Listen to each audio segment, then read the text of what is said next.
Em 1506, em Lisboa, vai acontecer um massacre, vamos dizer assim, de judeus.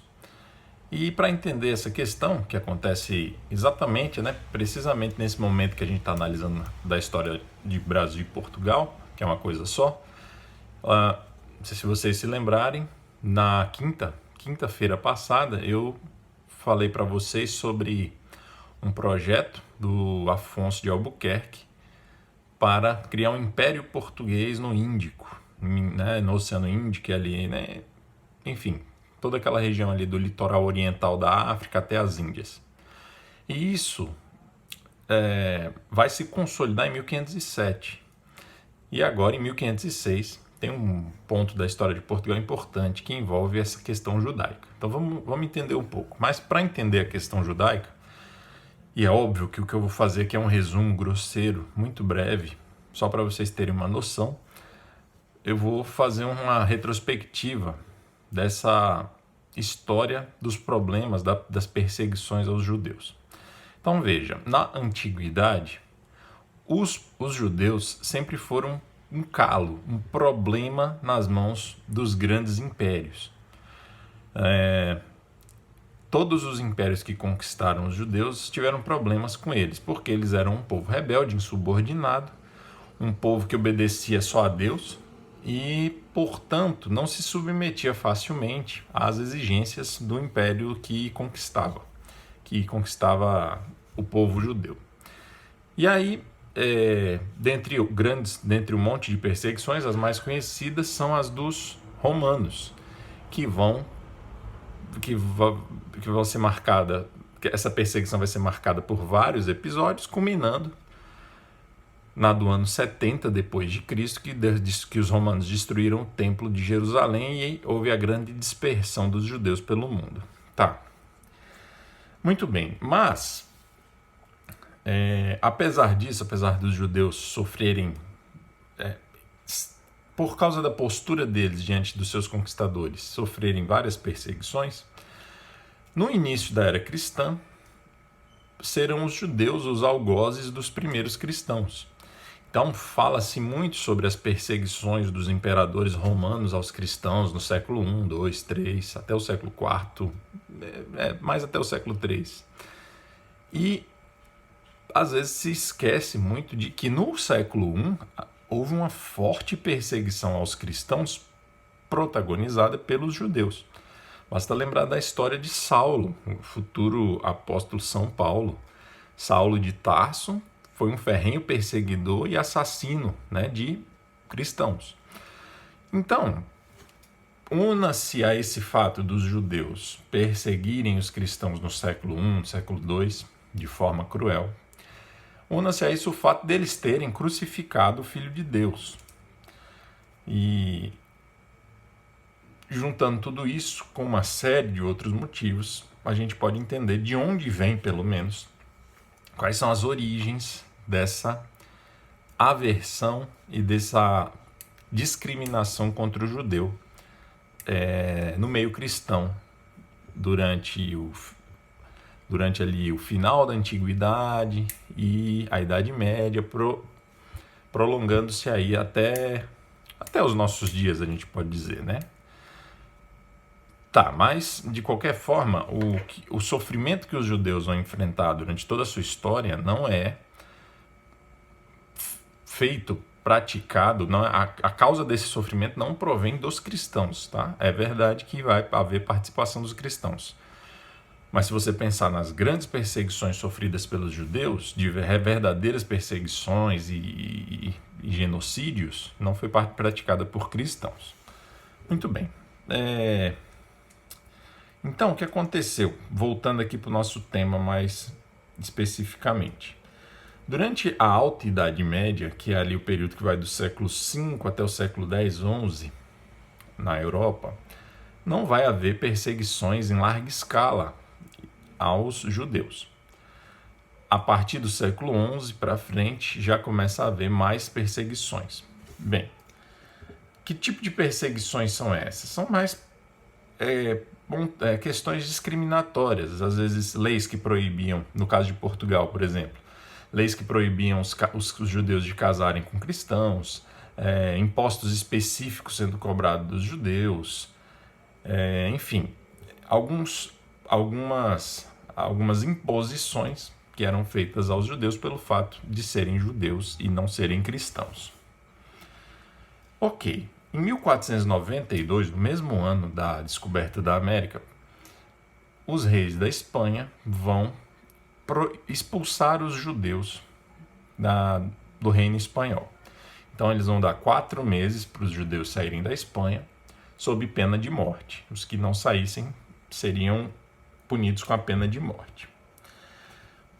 O principal refúgio desses judeus espanhóis foi Portugal. Portugal já contava com uma grande população judaica e ainda absorveu boa parte dos judeus espanhóis castelhanos. Esses judeus chegaram lá em Portugal. O rei da época, Dom João II, vai estabelecer um imposto por cabeça. Então, para ficar em Portugal por 8 meses, é o prazo que ele estabeleceu, cada judeu deveria pagar uma determinada quantia. Mas o fato é que muitos acabaram incorporados a Portugal. E esses 8 meses não foram respeitados e muitos se tornaram realmente portugueses. Os que não podiam pagar aquela taxa para ficar 8 meses em Portugal, alguns acabaram se tornando escravos, e outros a maioria foi se integrando ali na comunidade portuguesa. Em 1496, quando Dom Manuel I já era rei de Portugal e estava negociando com os reis espanhóis o seu casamento com a filha dos reis espanhóis, um dos pontos que foram colocados na mesa, um deles foi a expulsão dos judeus de Portugal. O rei Dom Manuel acabou decretando a expulsão de todos os judeus de Portugal, não só dos originalmente portugueses, mas também dos castelhanos que se refugiaram ali. Mas a medida acabou se revelando impossível de ser praticada e, mesmo que fosse possível colocá-la em prática, muito desvantajosa do ponto de vista econômico, porque havia muitas atividades econômicas ligadas aos judeus, enfim, então ficou impraticável.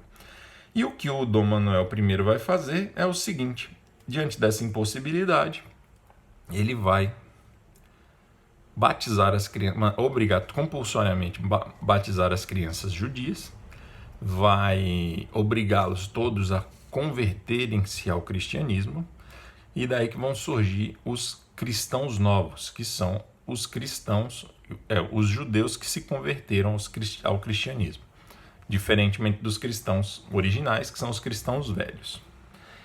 Muito bem, então muitas sinagogas foram transformadas em igrejas, então é meio que o judaísmo acabou, entre aspas, em Portugal e passou a ser uma coisa mais clandestina. E os judeus se convertendo ao cristianismo não teria mais necessidade de expulsá-los de Portugal, como queriam os reis espanhóis.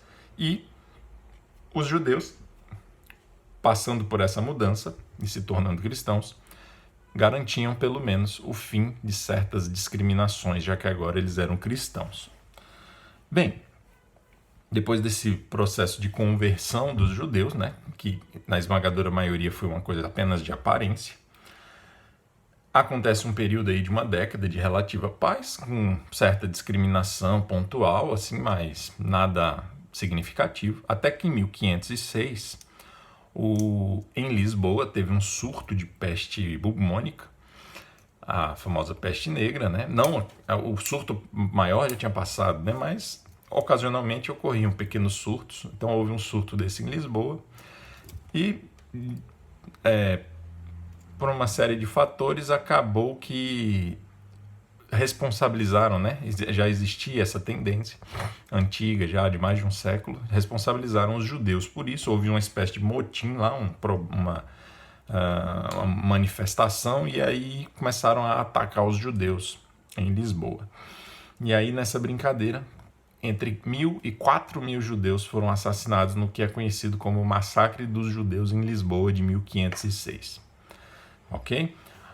Isso tem importância direta no Brasil, por quê? Porque muitos desses judeus, nos anos próximos, futuros, após 1506, vão acabar encontrando no Brasil um refúgio. Mas isso aí a gente vai ver num próximo, mais para frente, né? Nem num vídeo agora imediato, mas nos próximos, mais para frente aí a gente vê como é que foi como que muitos dos cristãos novos portugueses vão ver no Brasil uma oportunidade para fugir de perseguições e discriminações que aconteciam na Europa. O próprio Tribunal da Santa Inquisição vai atuar muito no combate aos judeus. Então, muitos daqueles que vão ser julgados e condenados pela Inquisição serão judeus. Beleza, pessoal? Então é isso, esse episódio aí da história de Portugal. E eu insisto nisso. Nós não podemos falar da história do Brasil esquecendo os acontecimentos de Portugal. Senão, perde todo o sentido. Todos os acontecimentos de Portugal, históricos lá em Portugal, repercutem no Brasil, direto ou indiretamente. Beleza? Então a gente precisa, para entender a história do Brasil, principalmente nos primeiros 3 séculos, conhecer bem o desenrolar dos fatos também na metrópole, em Portugal. Tá bom? Um abraço aí para vocês.